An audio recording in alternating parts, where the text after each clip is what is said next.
Hello guys, आज के इस वीडियो लेक्चर में क्लास 10th भूगोल का जो चैप्टर स्टार्ट हुआ था उस चैप्टर में कुछ टॉपिक्स जो हैं भूगोल के कुछ बच गए थे उस चैप्टर के से रिलेटेड। तो आज जो है उस टॉपिक को इस वीडियो में करने वाले हैं। तो हमारा जो चैप्टर है कंटिन्यू होता है संसाधन नियोजन से। संसाधन नियोजन क्या होता है आपको पढ़ना है। तो सबसे पहले समझ लेते हैं कि संसाधन नियोजन है, इसमें नियोजन का मतलब क्या होता है। नियोजन मतलब होता है किसी भी चीज़ों को सही ढंग से यूज़ करना, सही ढंग से रखना, सही कामों के लिए उपयोग करना। इसका मतलब होता है नियोजन, उस चीज़ का नियोजन कर रहे हैं। सो यहाँ पे हम लोग किस चीज़ का नियोजन करेंगे, संसाधन का नियोजन, यानी संसाधन का कैसे उपयोग किया जाता है इसके बारे में बताया जाएगा। संसाधन का उपयोग, संसाधन का विवेकपूर्ण उपयोग सभी संसाधन का नियोजन है। तो संसाधन का विवेकपूर्ण उपयोग ही संसाधन नियोजन कहा जाता है इसको। संसाधन नियोजन किसी भी राष्ट्र के विकास के लिए आवश्यक होता है। संसाधन नियोजन जो होता है किसी भी देश के विकास का एक आवश्यक तथ्य होता है। मान लीजिए ये सरदार वल्लभ भाई पटेल की मूर्ति है या स्टैचू है। ये स्टैचू बहुत सारे संसाधनों से बनाया गया है, लोहा, सीमेंट, बहुत सारे ऐसे संसाधन हैं जिससे मिलकर यह स्टैचू बना हुआ है। तो ये स्टैचू का नियोजन यहाँ पे हुआ है। बदले में क्या होता है कि स्टैचू जब बन के तैयार हुआ तो यहाँ पे बहुत सारे लोग देखने आए, बाहर से भी लोग देखने आते हैं। तो बाहर से देखने लोग जब आते हैं तो जिस क्षेत्र में ये बना हुआ है उस क्षेत्र का तो विकास हो रहा है ना, क्योंकि बाहर से लोग यहाँ पे आके देख रहे हैं, जा रहे हैं, बदले में पैसा भी कुछ मिल रहा है। सो पैसा मिल रहा है, इसका मतलब क्या हुआ कि इस क्षेत्र का जो है विकास हो रहा है। तो इस क्षेत्र का विकास हुआ तो इसका मतलब भारत का भी विकास हो रहा है। सो कहने का मतलब यही तक संसाधन नियोजन जो है किसी भी राष्ट्र के विकास के लिए आवश्यक होता है। सही जगह पे हम लोग इस संसाधन का उपयोग करेंगे तो हमको लाभ में मिल सकता है। नेक्स्ट पॉइंट है भारत में संसाधन नियोजन, यानी भारत में जो है संसाधन नियोजन कैसे किया जाता है इसको बताया गया है। क पॉइंट जो है क नंबर में क्या है, कहा गया संसाधन की पहचान करने के लिए सर्वेक्षण करना। संसाधन को हम पहचानेंगे कहाँ पे संसाधन मिलता है कहाँ पे नहीं। जैसे आप भारत में रहते हैं तो भारत में ऐसे बहुत जगह है जहाँ पे संसाधन की प्राप्ति हो सकती है। तो प्राप्ति तब होगी ना जब हम वहाँ पे जाके उसका निरीक्षण करेंगे, देखेंगे कहाँ मिल रहा है कहाँ नहीं, तभी तो हमको पता चलेगा ना संसाधन यहाँ पे है। ख नंबर में बताया गया कि मानचित्र तैयार करना एवं संसाधनों का गुणात्मक एवं मात्रात्मक आधार पर। मान लीजिए आपको कहीं संसाधन मिल गया तो उस संसाधन जहाँ पे मिला है वहाँ का मानचित्र आपको तैयार करना है, मैप बनाना है, और उस मैप में आपको ये बताना है कि वहाँ से कितनी मात्रा में जो है संसाधन आपको मिला है और कितना वो जो संसाधन है उसकी गुणवत्ता क्या है, उसकी क्वालिटी क्या है। तो आपको एक मैप बना लेना है और संसाधन जहाँ पे मिले उसका जगह का मैप बना लेना है। तीसरा में ये लिखा गया है संसाधन प्रौद्योगिकी कौशल एवं संस्थागत नियोजन करना। मतलब क्या होता है कि सबसे मेन पॉइंट है टेक्नोलॉजी। आप जानते हैं कि टेक्नोलॉजी हमारे लिए बहुत ज़्यादा उपयोगी है, क्योंकि अगर हमारे पास किसी चीज़ों को करना है तो हमको सबसे पहले टेक्नोलॉजी की हेल्प लेनी पड़ती है। तो मान लीजिए अगर हम लोग को क्या करना है, संसाधन की परीक्षण करना है, संसाधन को खोजना है, तो हमारे लिए जो है वो ऐसा टेक्नोलॉजी भी होना आवश्यक है। टेक्नोलॉजी होगी तभी हम संसाधन को खोज पाएंगे या उसका नियोजन कर पाएंगे। तो सबसे पहले हम लोग को क्या करना है, टेक्नोलॉजी का नियोजित करना है, टेक्नोलॉजी को डेवलपमेंट करना है, प्रौद्योगिकी कौशल को स्थापित करना है। चौथा नंबर में है राष्ट्रीय विकास योजना संसाधन विकास योजना के मध्य समन्वय स्थापित करना। तो कहना का मतलब ये हुआ कि मान लीजिए राष्ट्र का विकास हो रहा है, तो राष्ट्र का विकास हो रहा है इसका मतलब संसाधन का भी विकास हो रहा है। जब संसाधन का विकास खत्म हो जाएगा तो राष्ट्र का विकास भी नहीं होगा। तो कहने का मतलब ये हुआ कि हम लोग को ये मान कर चलना है कि जब तक राष्ट्र का विकास हो रहा है तब तक हमको संसाधन का भी विकास करना पड़ेगा, या संसाधन का विकास जब तक हो रहा है तब तक राष्ट्र का विकास होता है। इसलिए इन दोनों को साथ लेकर चलना है। संसाधन का संरक्षण मतलब होता है कि संसाधन को हम कैसे रखते हैं, कैसे इसका देखभाल करते हैं।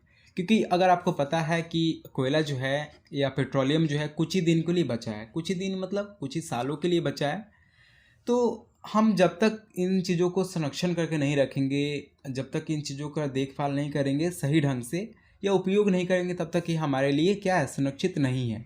कुछ दिन में ख़त्म हो जाएगी। जैसे कोयला का हालत हुआ है कि कोयला जो है कुछ दिन तक ही बचा है, कुछ सालों तक ही बचा है, इसके बाद कोयला ख़त्म हो जाएगा, तो रिसोर्स जो है हमारा ख़त्म हो जाएगा। तो कोयले के कारण हम लोग को बहुत सारी परेशानी देखने को मिलेगी। यहाँ पे क्या लिखा हुआ है, संसाधनों को नियोजित एवं विवेकपूर्ण उपयोग ही संसाधन संरक्षण कहलाता है। संसाधनों का जो है हम लोग नियोजित करना मतलब हम लोग समझ चुके हैं, उसको देखभाल करना और उसका उपयोग जो है विवेकपूर्ण ढंग से करना, सही कामों के लिए करना। संसाधनों को सही ढंग से रखना और उसका उपयोग सही कामों के लिए करना संसाधन संरक्षण कहलाता है। सभ्यता एवं संस्कृति के विकास में संसाधनों की अहम भूमिका होती है।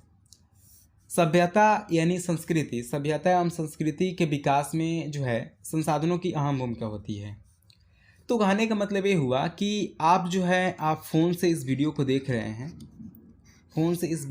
हैं, अगर मान लीजिए ये फ़ोन जो है आपके पास नहीं होता तो इसका मतलब इस वीडियो को आप देख नहीं पाते।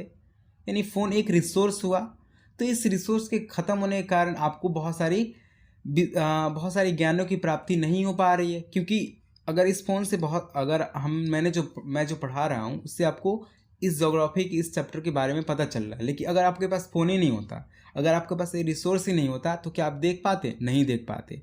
तो क्या है कि संसाधनों का हम सही ढंग से संरक्षित नहीं करेंगे, बचा कर नहीं रखेंगे, तो हमारे लिए ये संसाधन जो है ख़त्म हो जाएंगे।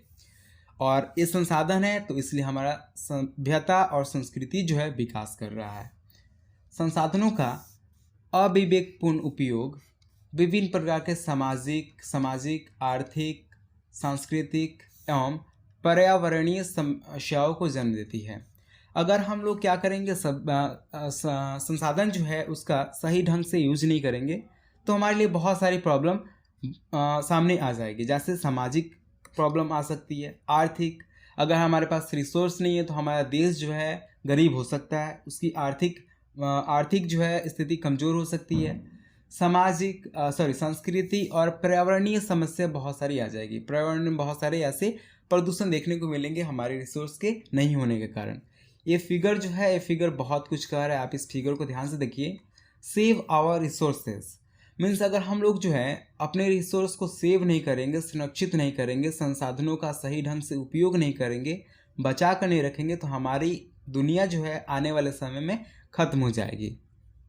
तो इसलिए हमें क्या करना है, संसाधनों का सही उपयोग करना है। कोयला, पेट्रोलियम या जो भी हो संसाधन, उन संसाधनों का एक सीमित मात्रा में ही उपयोग करना है, नहीं तो कभी आने वाले समय में जो है ये संसाधन खत्म हो सकते हैं। नेक्स्ट पॉइंट है सतत विकास की अवधारणाएं। सतत विकास की अवधारणाएं क्या होती है? सतत विकास मतलब होता है लगातार विकास करना। तो यहाँ पे क्या है, लगातार विकास किसका होना है? तो संसाधनों का विकास होना है। तो यहाँ पे पढ़ते हैं हम लोग, संसाधन मनुष्य के जीवन का एक आधार है। संसाधन जो है हमारे मनुष्य का जीवन का ही एक आधार है, क्योंकि संसाधन नहीं रहेगा तो मनुष्य का जीवन भी जो है एक बिना आधार का एक दीवार जैसा है कि कभी भी ढह सकता है। मीन्स कहने का मतलब कि संसाधन से ही हम लोग इतने डेवलपमेंट जो है हमारा इतना हुआ है। मतलब क्या है कि अगर हमारे पास संसाधन नहीं होता तो क्या हम यहाँ इतना डेवलप हो पाते? नहीं हो पाते, क्योंकि हमको पता है हम जो भी चीज़ को यूज़ करते हैं वो सभी संसाधन है। मान लीजिए आपके घर में टीवी, फ्रिज, मोबाइल, कार, ये सभी हटा दी जाए तो क्या होगा? आपका जो विकास है एकदम से ठप पड़ जाएगा। तो ये क्या है? एक जीवन का ही आधार न है। गाड़ी, मोबाइल, फ़ोन, ये सभी क्या है? एक जीवन का आधार है, यानी ये सब संसाधन है। जीवन की गुणवत्ता रखने के लिए संसाधनों का सतत विकास की अवधारणा आवश्यक है। हम चाहते हैं कि हमारा जीवन जो है उसकी गुणवत्ता जो है, हमारे जीवन की जो विकास है बढ़ती रहे, तो हम लोग को एक चीज़ करना होगा कि हम लोग को करना ये होगा कि संसाधनों का सतत विकास रखना होगा, यानी संसाधनों को भी बढ़ाना होगा।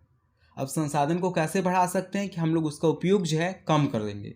अब उसका उपयोग कम करने का मतलब कि हम लोग जैसे पेट्रोलियम, कोयला जो है इसका उपयोग जो है ज़्यादा नहीं करेंगे, तभी तो संसाधन हमारे लिए संरक्षित रहेगा ना।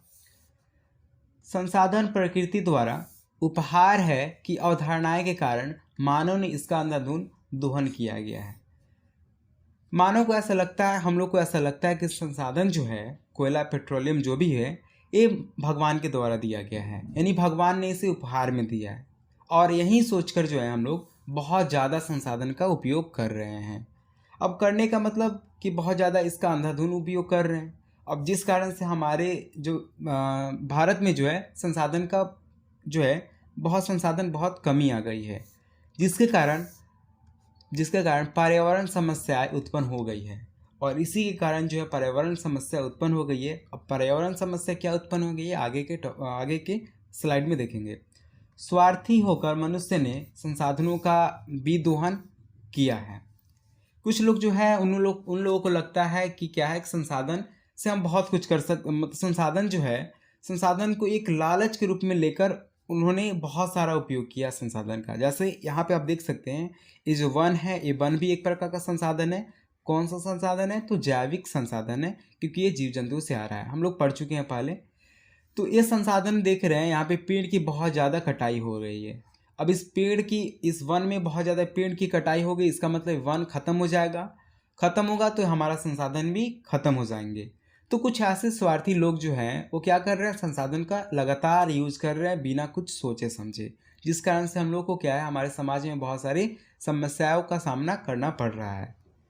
नेक्स्ट है, संसाधनों के विदोहन से बहुत सारी प्रकार की जो है परेशानियां हमको देखने को मिली है। जैसे भूमंडलीय तापन, ओजोन अवक्षय, पर्यावरण प्रदूषण, मृदा क्षरण, अम्लीय वर्षा, असमय ऋतु परिवर्तन जैसी बहुत सारी अनेक जो समस्याएं पृथ्वी पर देखने को मिली है। भूमंडलीय तापन मतलब होता है कि ग्लेशियर जब जो होता है, ग्लेशियर का पिघल जाना, और ग्लेशियर जब पिघलेगा तो इसका मतलब है हमारे जो पृथ्वी पर जो है बहुत सारे पानी का एक लेयर जो है छप जाएगा। अब ग्लेशियर कैसे पिघलेगा? क्योंकि आप देख रहे हैं कि यहाँ पे कि वन की बहुत ज़्यादा कटाई हो रही है। वन की कटाई हो रही है मतलब क्या है कि यहाँ पे जो है CO2 बढ़ जाएंगे, और CO2 बढ़ने का मतलब है कि गर्मी बढ़ जाना। जब CO2 बढ़ता है तो गर्मी भी बढ़ जाता है। अब गर्मी बढ़ेगा तो जो पिघले ग्लेशियर जो है, ग्लेशियर एक बर्फ के समान होते हैं, जैसे यहाँ पे दिख रहा है ग्लेशियर बर्फ के समान होते हैं। तो आपको पता होगा कि जब भी बर्फ पर गर्मी पड़ता है तो बर्फ जो है पिघलना स्टार्ट हो जाता है। तो ग्लेशियर तो होते हैं बर्फ जैसे, इन पे जैसे ही गर्मी पड़ेगी, यानी पेड़ पौधे की जैसे कटाई होगी तो CO2 ज़्यादा होगा, और CO2 ज़्यादा होगा तो ग्लेशियर पिघलने लगेंगे, और पिघलेंगे तो हमारे जो पृथ्वी है उस पर बाढ़ आ जाएगी। मतलब बहुत ज़्यादा संख्या में जो है, बहुत ज़्यादा अमाउंट में जो है पानी का लेयर बिछ जाएगा हमारे पृथ्वी पर। सेकेंड है ओजोन अवक्षय। ओजोन अवक्षय क्या होता है, यहाँ पे आप देख सकते हैं, ये क्या है, सूर्य है। सूर्य से बहुत सारे प्रकार की विकिरण निकलती है, बहुत सारी हानिकारक किरण निकलती है। तो हानिकारक किरण निकलती है तो ये जो हानिकारक किरण है ये इस लेयर से टकराकर बाहर आ जाती है, यानी मुड़ जाती है। आप यहाँ पे देख रहे हैं पृथ्वी है, पृथ्वी के चारों ओर एक लेयर पाया जा रहा है, इसको बोलते हैं ओजोन लेयर। ये है ओजोन लेयर। तो ये जो ओजोन लेयर है ये क्या होगा, ये खराब हो जाएगा।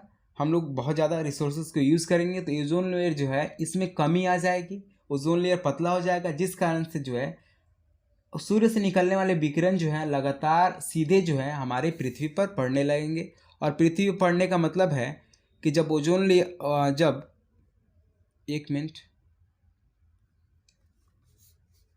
जब विकिरण पड़ेगा डायरेक्टली हमारे पृथ्वी पर, हानिकारक किरणें पड़ेगी, तो हमारा जो है स्किन जल जाएगा, हमको बहुत ज़्यादा कैंसर देखने को मिलेगा हमारे पृथ्वी पर।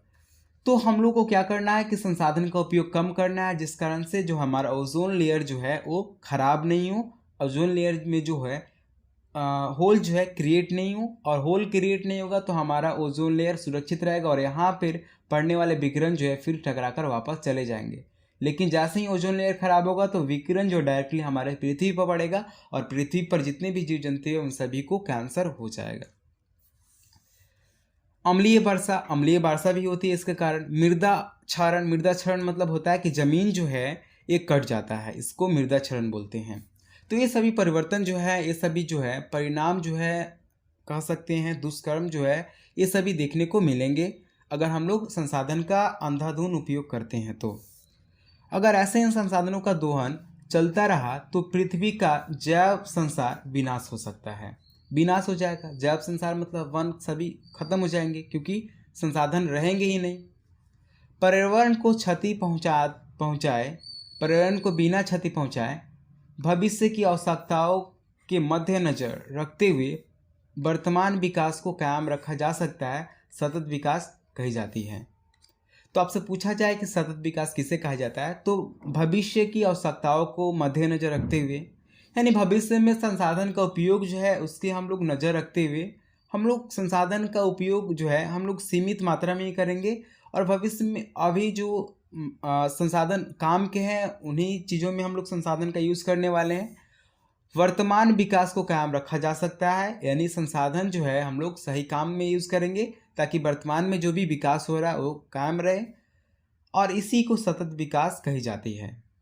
मतलब सिंपल से याद रख सकते हैं आप कि भविष्य की आवश्यकताओं को मद्देनजर रखते हुए वर्तमान की विकास को कायम रखा जा सकता है और इसे ही सतत विकास कहा जाता है। इससे भविष्य भी सुरक्षित रह सकता है। तो मतलब ये हुआ कि हम लोग क्या करेंगे, वर्तमान में जो संसाधन लगने वाले हैं उसमें कोई कमी नहीं होगी, बल्कि संसाधन का यूज़ तो हम लोग करेंगे लेकिन एक लिमिट मात्रा में करेंगे ताकि भविष्य के लिए भी हम लोग संसाधन कुछ बचा कर रखें। जैसे अभी जो है हम लोग पेट्रोलियम का बहुत ज़्यादा यूज कर रहे हैं, तो एक समय ऐसा आएगा कि पेट्रोलियम हमारे लिए ख़त्म हो जाएगा। तो हम लोग पेट्रोलियम को क्या करेंगे, सीमित मात्रा में यूज़ करेंगे ताकि पेट्रोलियम जो है हमारे भविष्य के लिए बचा रहे, और यही सोच जो है, यही विधि जो है सतत विकास कही जाती है। सो आई होप ये जो चैप्टर है आप लोगों को समझ में आया होगा। ये चैप्टर कंप्लीट हो गया है और आप लोग का होमवर्क ये है कि चैप्टर के लास्ट में दिया रहता है स्मरणीय तथ्य, उसको आप पढ़ें क्योंकि वो बहुत ज़्यादा इंपॉर्टेंट होता है। सो अगर ये वीडियो अच्छा लगा है तो आप इसे लाइक कीजिए, कमेंट कीजिए,